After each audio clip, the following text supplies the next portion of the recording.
Hello, everyone. Welcome back to the Streaming Alchemy Show.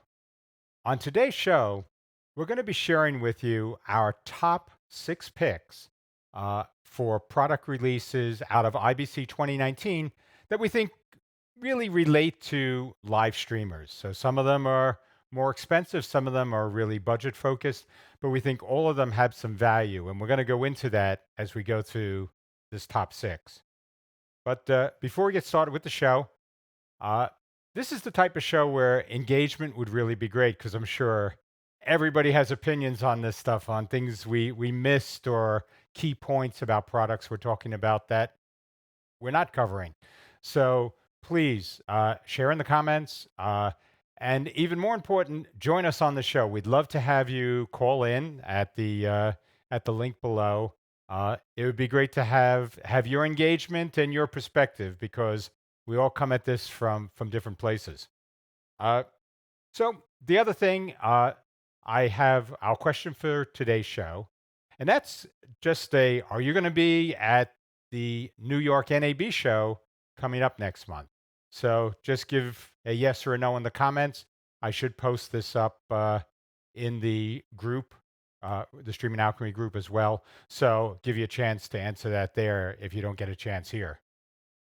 So as we get started, I want to thank everybody who suffered with us last week through the internet problems that we had.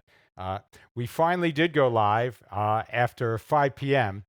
We just wanted to do the show live, even though it was really late. But for everybody that joined us then, thank you. And for everybody that tuned in at 2 p.m. this time last Friday, thanks again, and we apologize for all the troubles we had getting a live stream out. So, for this show, uh, we want to give you a sense of what qualifies something to be included in our top six list here. We wanted things that were actually shown at IBC 2019 and things that were released, recently, sort of within the window between NAB and IBC. Uh, and we also really wanted to pick things that we think are directly relevant to people who are live streaming.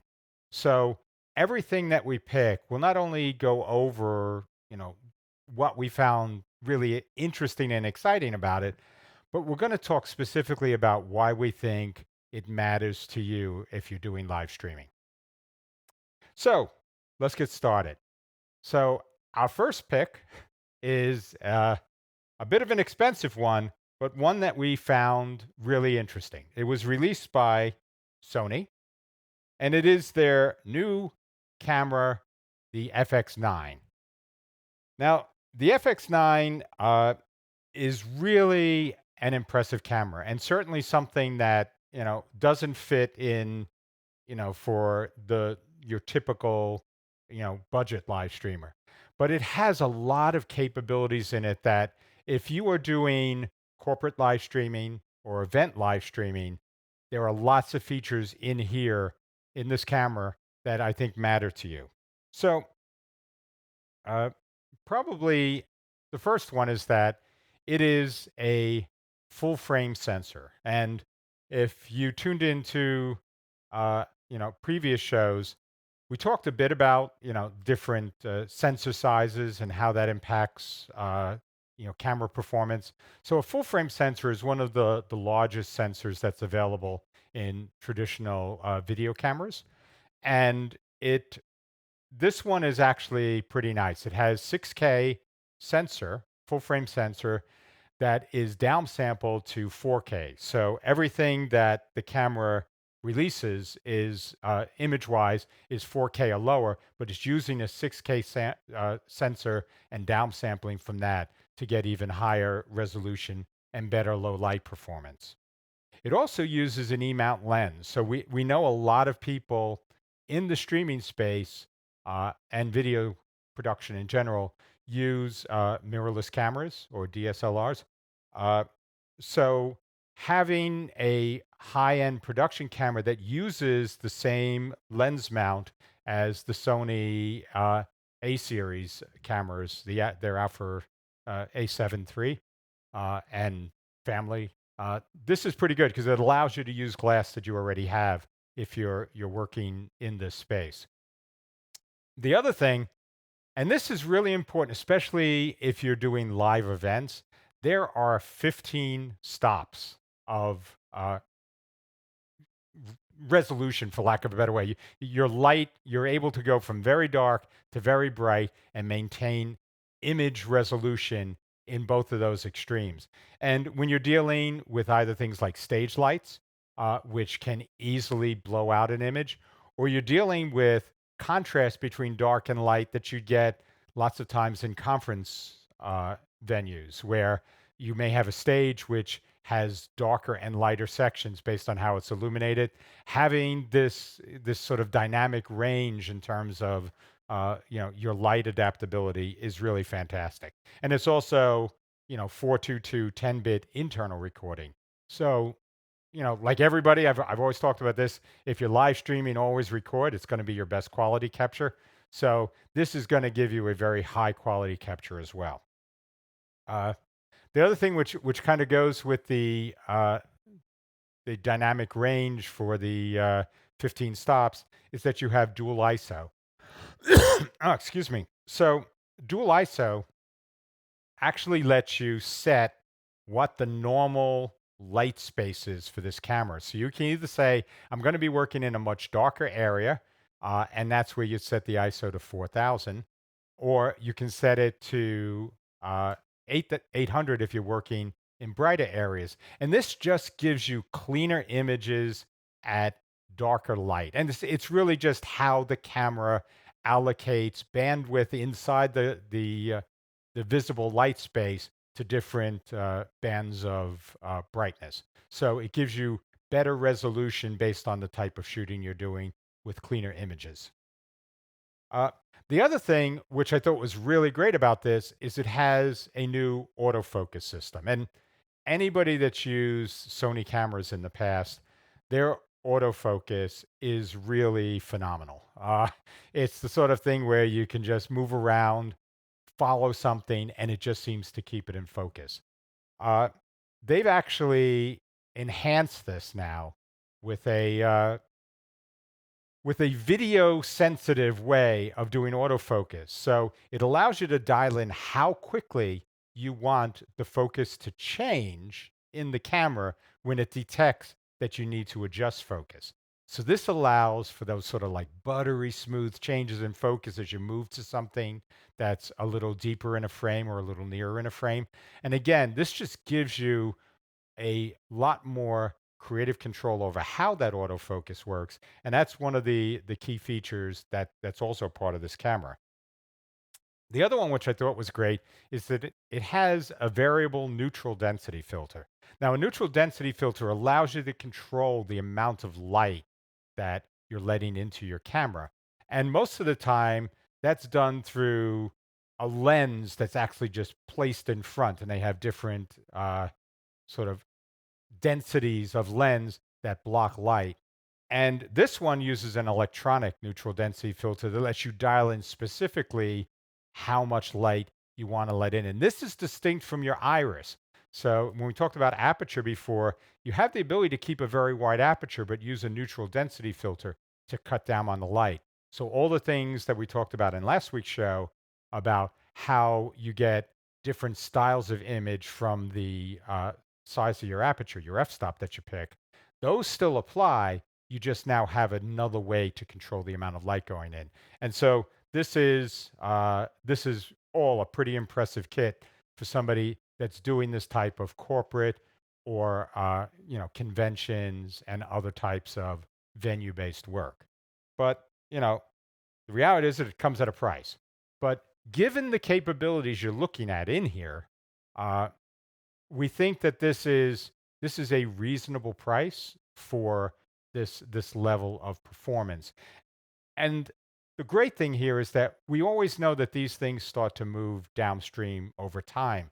So these are the capabilities that I think we can all expect probably 4 or 5 years from now, moving into, I won't say mainstream price, but the higher end of the mainstream pro market.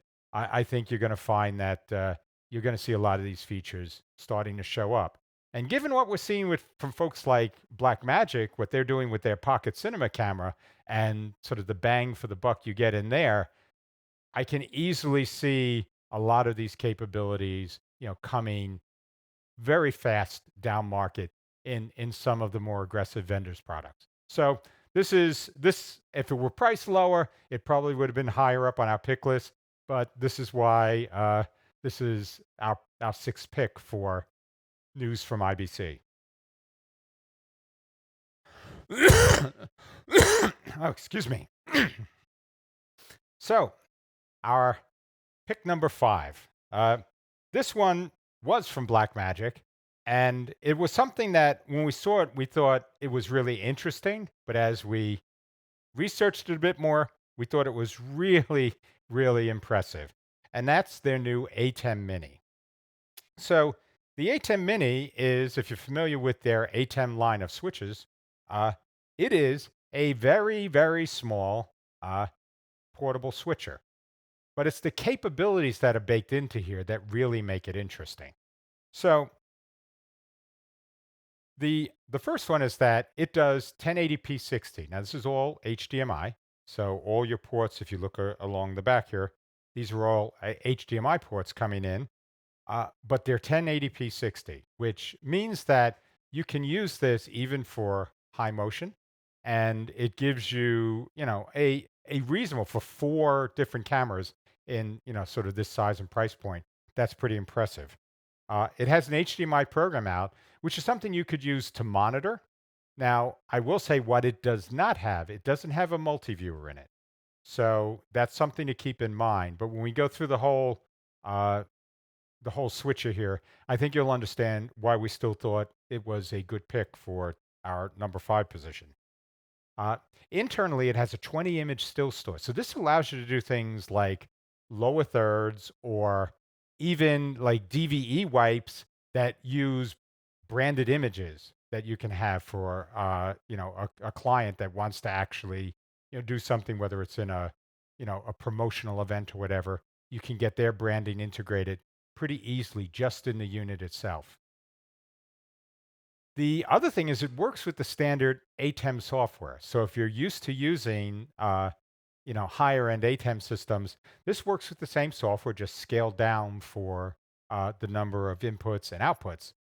But if you actually take a look at what's on the top here, a little hard to see. I don't have a close up picture of that, but uh, it has DVE effects.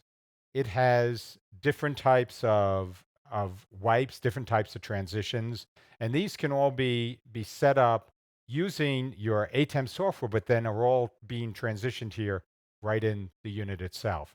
So impressive, functionality that ties in with the ATEM line. It also has chroma key support, which I thought was absolutely amazing. Blackmagic's chroma key has been getting much, much better.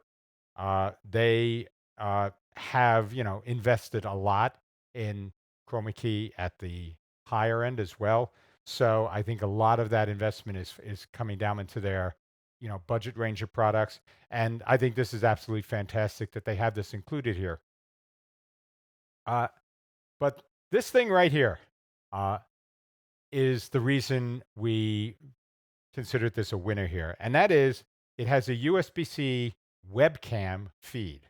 So if anybody's used the Blackmagic web presenter, that is a device that lets you take in an SDI and an HDMI feed, switch between the two of them, and feed that out as a 720p 30 webcam to uh, your computer system. So if you wanted to use it for Skype calls, Zoom calls, if you want to use it for web conferencing with software like Live to Air and what we use, those types of things now can actually take in more sophisticated cameras. And by having this here now, you now have not just a 720p solution, but a 1080p solution that can feed in to a web conferencing system and let you switch between multiple devices in that conferencing system uh, on the fly with high production value. So white between them. It lets you do things like picture in picture. So if you wanted to have, something that you were going to send out over a conferencing system, be, a PowerPoint presentation, but with a small insert of the presenter, you can do that all in this unit right here. And the most impressive thing about it is that it's $299 as the retail price. So this is something I think is going to be very, very popular. It's one of those things, even though it does have some shortcomings, given the footprint, given the price, given its ability to act as a virtual webcam with all of these features. We think it's something that everybody, if you're doing live streaming, especially if you do live streaming for conferences and events, having this could just be one of those things you'll be glad you have it when the need arises, and it has so many different uses. I see it's something that would become part of your normal kit. So definitely something that excited us when we saw it. All right. So the next one on the list, this is number 4. Uh, For number 4, we picked a product from Atomos. Now, Atomos is famous for the quality of their monitors and off-camera recorders. People use them, especially if you're using DSLRs or mirrorless cameras to do live streaming or video recording. You're probably very familiar with Atomos. Well, they've announced something called the Shinobi. Now the Shinobi is it's a 5.2 inch on-camera monitor. It is not a recorder, but there are some really compelling reasons to consider this as something you want to keep for your productions. Uh, so it displays up to 4K 30. So it'll take signals from not the highest end 4K, not 4K 60, but 4K 30 signals. So it gives you a lot of latitude. And the display itself is a 1080p native display. So you're getting very high resolution, especially when you consider it's a 5.2-inch display. Uh, the other thing is it's very bright. So this can work in multiple environments. So if you're doing things like sports, where you want to have a strong reference monitor outside, you'll be able to see this in daylight. And we think that's important also. But the real winner for this, and the reason I think it's again another tool that you should have in your, you know, bag of tricks as a live streamer, is that it has incredible monitoring and calibration, image calibration tools that you can use to get the best pictures you can from the cameras you're using.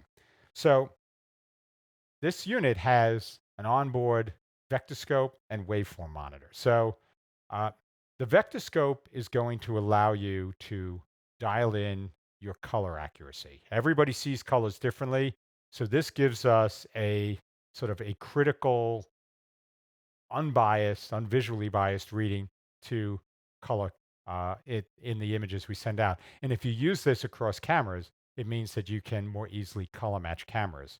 The same with waveform. Waveform is a way to look at the overall brightness in a picture, and it gives you a sense of where are my lows and highs, and make sure that you're within range, so you're not blowing out on your brights or crushing your blacks and getting just sort of a mush in all your dark areas.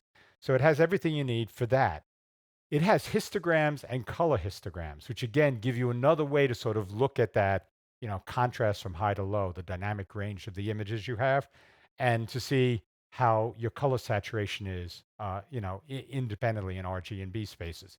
So again, very useful. This sort of stuff is great if you're doing chroma keying and you want to make sure that you have an evenly lit and strong color saturation reflection coming into your camera for chroma keying. Again, something excellent for that. It also has a lot of stuff for focus. So it has focus peaking, which basically will highlight the edges of objects in an image as they come into focus. So that's a great way to easily pull focus when you're dealing with a small viewfinder. It also has zebra, which gives you sort of overexposure. So another quick way to look at that. But it also has 2x and 4x zoom. So you can use it to zoom into the image that you have coming in and uh, dial in focus, then zoom out again. So in last week's show, we talked a bit about varifocal. Uh, this means that you don't have to zoom in with your lens. You can set your lens uh, focal length, and then zoom in with the monitor to dial in focus and then zoom back out. So very, very effective ways to actually enhance your picture.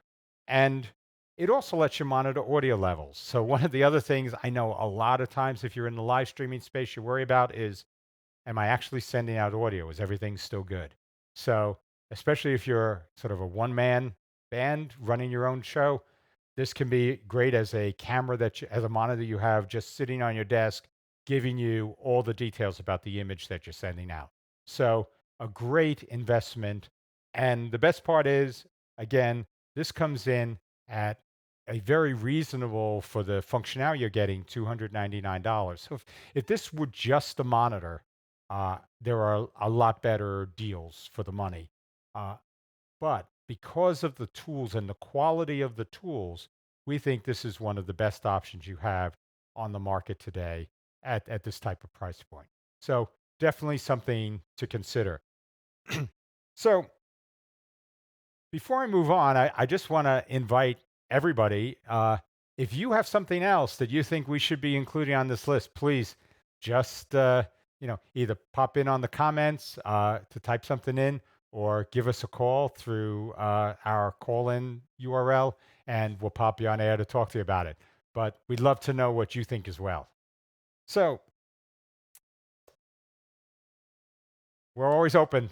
So our next selection, number three, uh, is higher priced, but something we really thought in terms of overall value could be worth it for some of the live streamers in our audience. Uh, so this pick is from Telestream, and it is their new Wirecast Gear 2 line. Now, we've we've always liked Wirecast. We haven't covered it much, but we think it's been one of those products that have been moving forward with a lot of innovative ideas.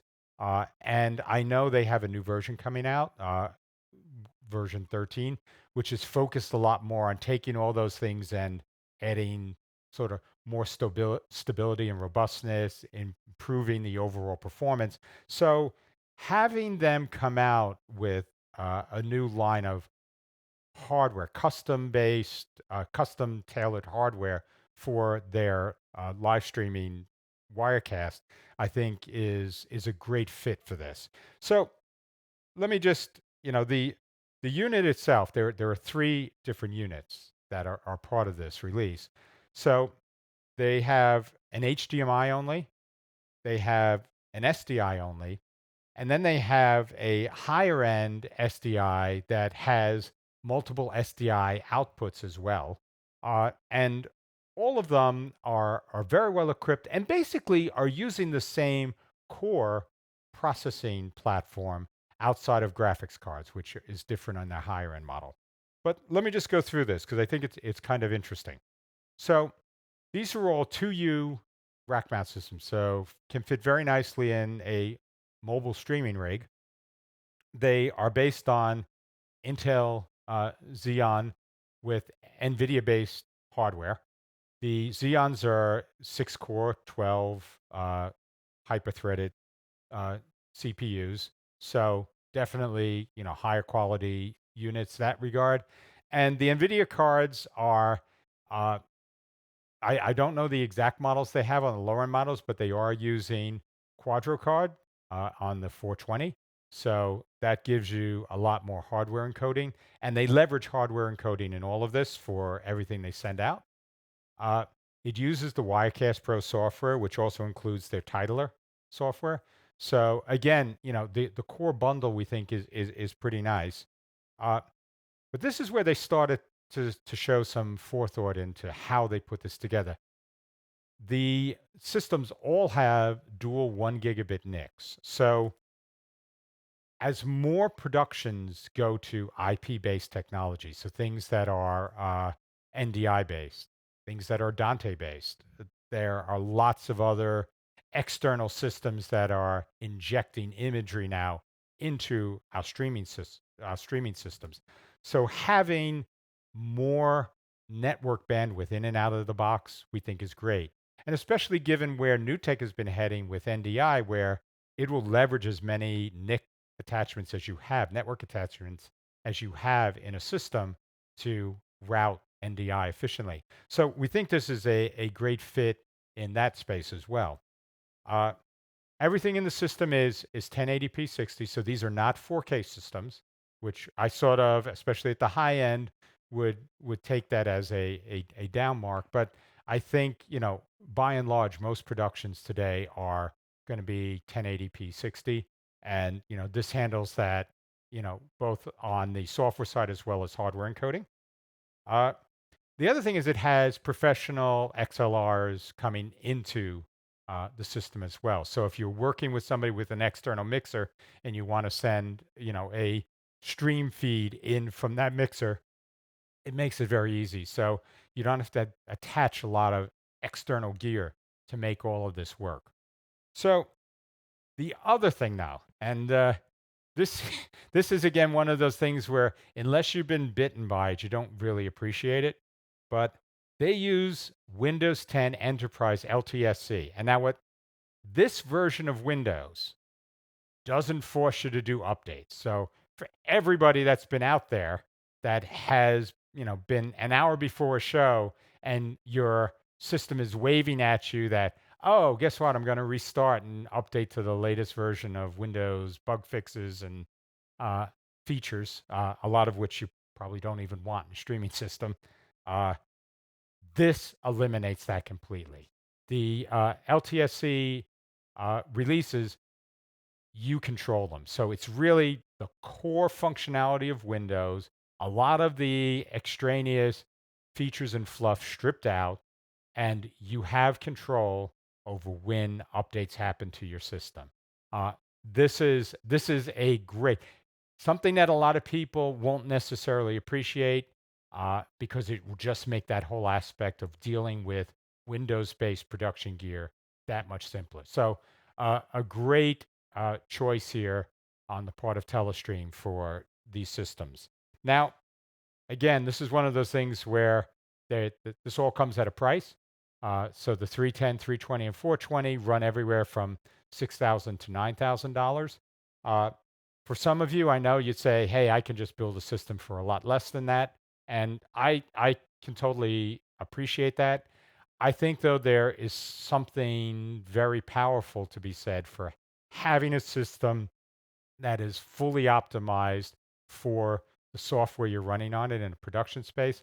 And especially if you don't want to necessarily roll up your sleeves and get, you know, into the nuts and bolts of the technology. Not everybody that live stream necessarily wants to be that involved on the software end.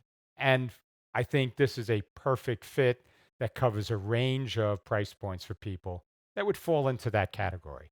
So definitely, something I think you should consider if you are that person. And I think, that's important to know because I'm sure everybody can tell me how cheaply they can build systems, but that isn't something that everybody necessarily wants to do. So now we're down to our last two. And so I really looked at these as what is the best hardware based platform we saw at coming out of IBC, and uh, what's the best software based platform that we saw out of IBC. So for number two, we think the best hardware platform coming out of IBC actually came from PTZ Optics, and it isn't a camera. Uh, PTZ Optics has announced something called wireless cable, and this is really this is one of those devices that we saw and said this is just spot on for where things are in the market today. What you get with PTZ Optics wireless cable is a system that allows you to wirelessly extend segments of your network to have one subnet, but spanning two physical networks with a wireless link connecting them. So I think as you look at this, you know, everything that we've talked about here focuses on the move to IP-based productions. And in a lot of setups, you don't have the option to necessarily run wires everywhere you're going to need to run them. And this gives you a way to position cameras, IP-based cameras remotely, and still have a solid signal coming in to your switching gear, and doing that through a wireless bridge here. So these units have a 1,300-foot range. Uh, and I'm going to come back to this because that's sort of peer to peer. So if I have one unit here, one unit there, you have up to 1,300 feet. But there are some creative things you can do with that. Uh, the other thing is it has about 300 megabits of bandwidth. So if you look at NDI-HX and where that is, you can have a range of cameras coming in.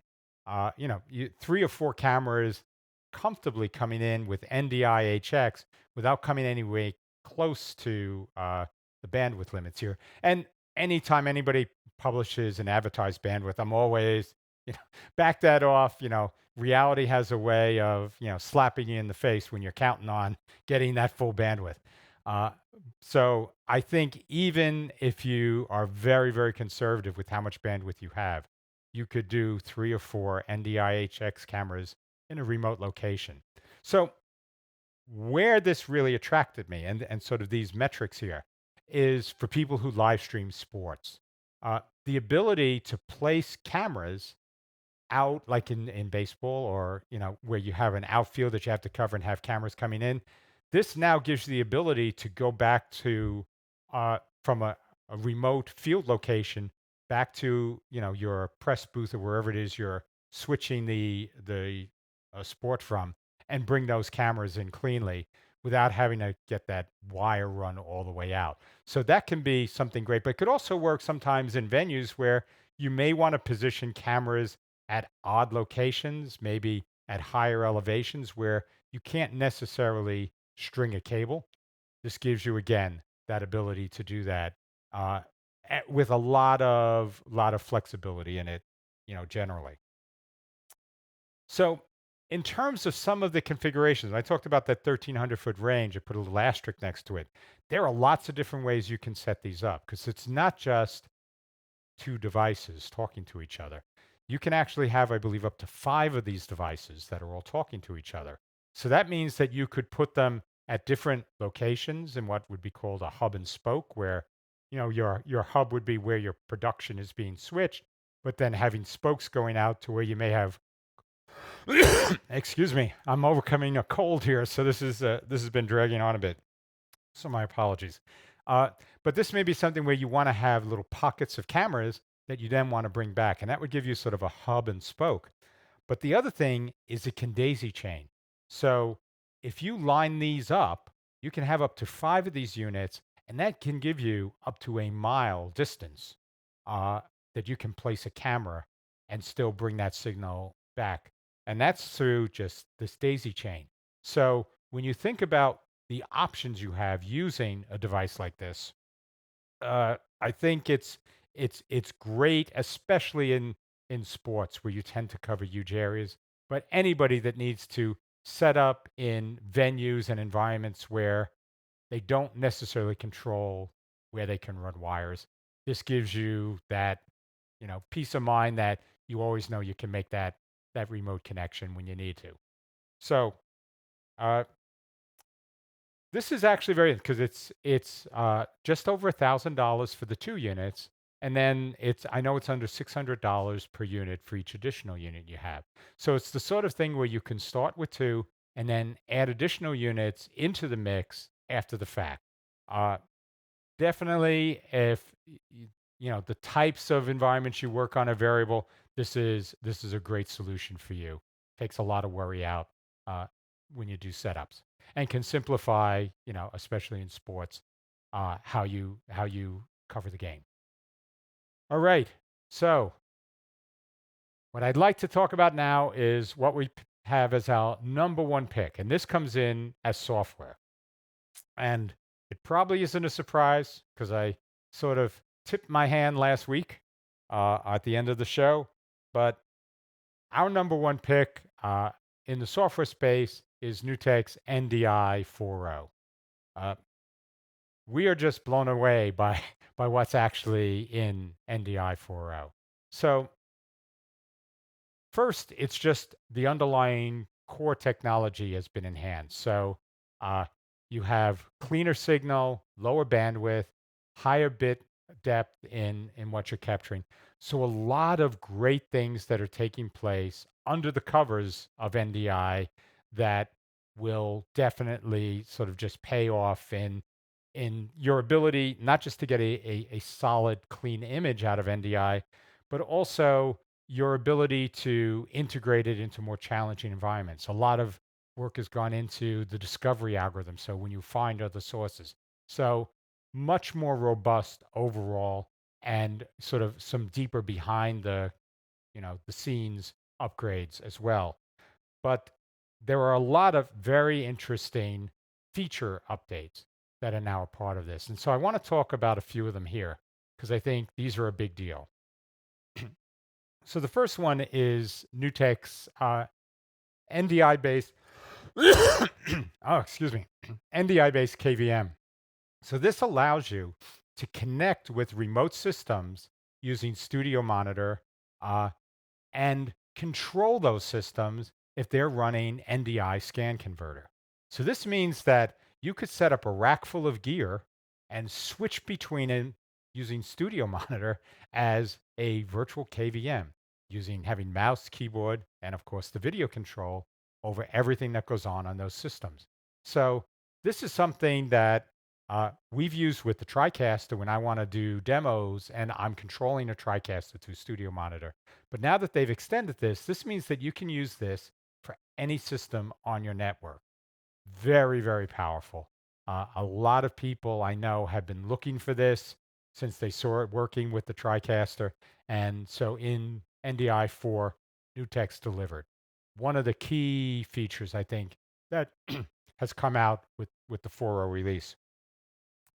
The other thing is you now have the ability to do recording with time code across multiple systems uh, and have the all of those recordings remain in sync if you want to do something with them in post production. So a lot of us that do live streaming, we also then have to go and take a recording and use typically multiple ISO recorded camera feeds of an event and package it up for clients in different ways. Oh, Brad, welcome. It's great to see you here. No problem being late. Just glad to have you join us, and thank you for saying hi. So, uh, so this gives you the ability now to do this type of post production uh, and still maintain time sync across all the different ISO recordings that you do using NDI. So, why this matters is in the past, if you were to try to line up different recordings, if you started and stopped the camera recording at different times during a production, say to switch out batteries, switch out an SD card, there was that break, and then you had to do all that alignment again. This is no longer an issue. So, Bill, hi, uh, good to see you. Glad you're joining. So, Bill Corky is somebody I know from one of the people we've worked with, an audio guru. So, one of those people where if you need to get pristine sound on air, Bill's the man to talk to. Uh, but now you have the ability to use time code to lock all these things up. Doesn't matter if you started and stopped recordings on one thing.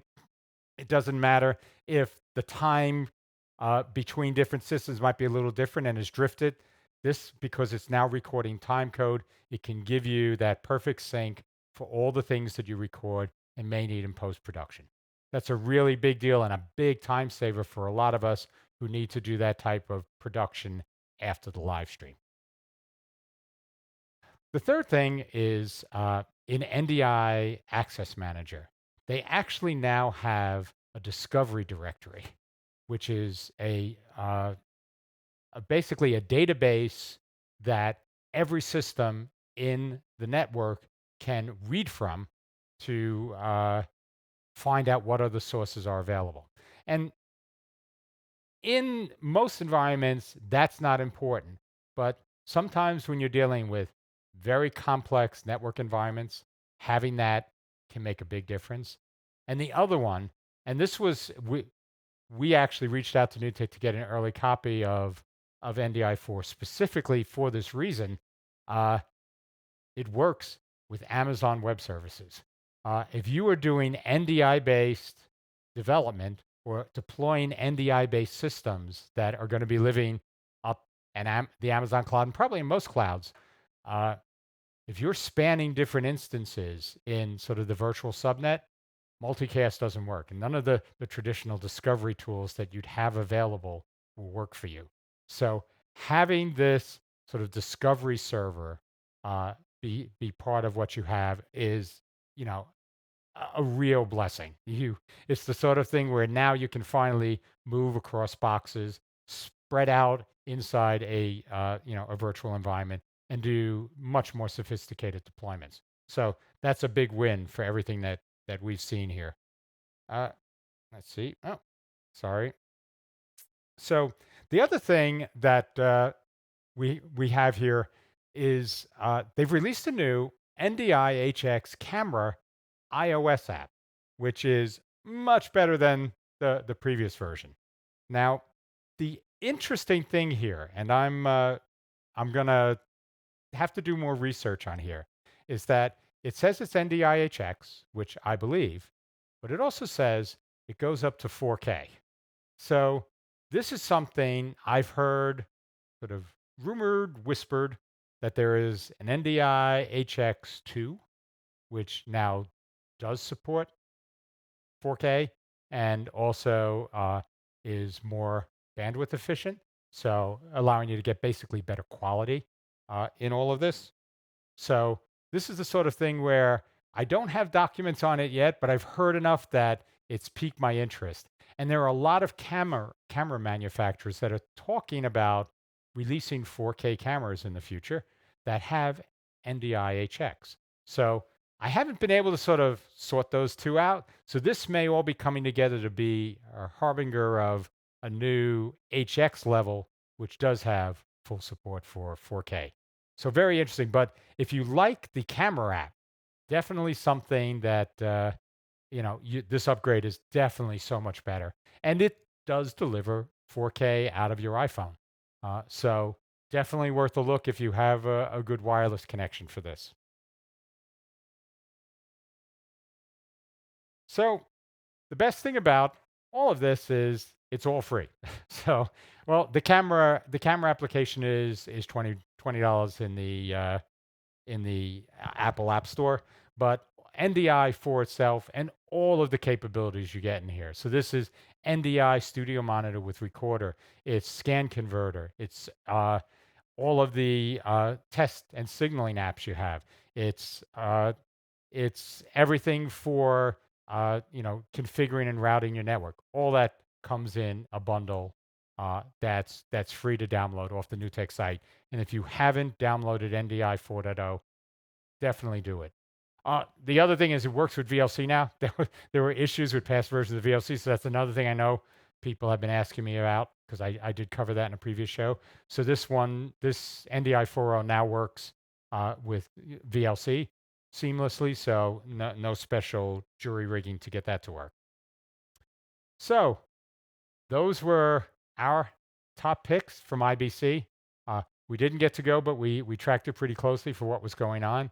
So uh, if you have other suggestions, things that we may have missed, things that you'd like to share, just post them in the comments, either here, post them in the Streaming Alchemy group. We definitely would love your feedback for the things that excited you most from that show. So before we end up, I want to remind everybody that, again, I'll be talking at an event in New York hosted by the Stream Geeks called Stream Geek Summit. And that's going to be on November 8th in New York City.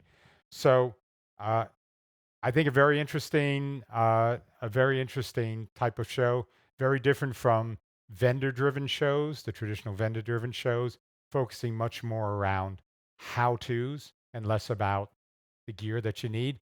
And I think that's a refreshing change. So it's something that I'm definitely looking forward to speaking at. I'll be talking about how to set up your own live streaming show and give you some insights into the things we discovered from doing this show. So definitely hope to see you there. Uh, I believe there are no more free virtual tickets, but I know they have virtual tickets on sale for a very reasonable price, and I believe there are still in-person tickets. So either way, if you can make it in person, that would be great. If not, definitely try to catch the virtual tickets. That could be a pretty valuable thing with a lot to learn from a lot of very smart people that I look up to in this space. So hopefully I'll get to see you there one way or the other. So for our next show, uh, we're actually going to be taking a look at two USB cameras, uh, which I think is interesting because for a lot of people, USB cameras are the first step into live streaming, especially multi-camera live streaming, where you'd use that with something like Wirecast or OBS and begin to do your first types of productions with this. So there are two cameras out. There's a new one from PTZ Optics called the Webcam 80, which we're waiting for, but we're pretty excited. We think that's going to be a real interesting entry into this space. And we're also going to be looking at one of PTZ Optics Huddle Cams, which is a PTZ camera, USB based, really designed around sort of small productions, close by camera work that is typical from people that are sort of starting out in the space. So we think these are two great cameras to be exploring with you. And we'll be doing that on our next show. So thanks again, everyone, for tuning in today. I deeply appreciate all the support we've gotten when we've been putting on this show. So until next week, have a great one. See you then. Bye.